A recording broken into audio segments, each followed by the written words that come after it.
Kulungan ang bagsak ng isang payong-payong driver na tulak umano ng illegal na droga sa bypass operation ng PNP sa Cotabato City.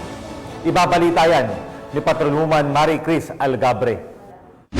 Arestado at kulungan ang bagsak ng isang payong-payong driver matapos na pag-alamang tulak ng droga sa isinagawang Cotabato City PNP Drug Bypass Operation sa Purok Quezon Almonte Extension Mother Barangay Poblacion, Cotabato City noong 5 ng Nobyembre taong kasalukuyan.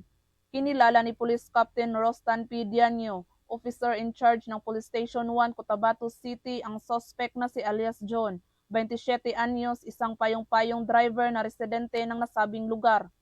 Naging matagumpay ang naturang operasyon dahil sa pagtutulungan ng mga otoridad ng Police Station 1, Cotabato City na nagresulta rin sa pagkakakumpiska ng 2 pakete na naglalaman ng pinaniniwalaang shabu at 1,000 peso bill na ginamit sa transaksyon.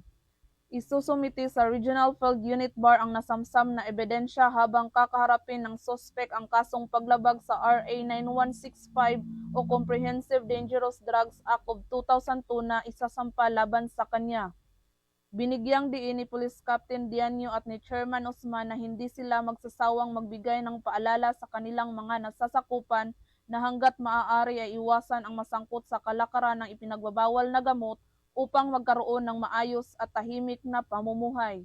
Mula rito sa Rio ng Bangsamoro, ako ang inyong PNN correspondent, Patrolwoman Mary Chris Algabre, alagad ng batas, tagataguyod ng balitang pulis. Maraming salamat, Patrolwoman Algabre.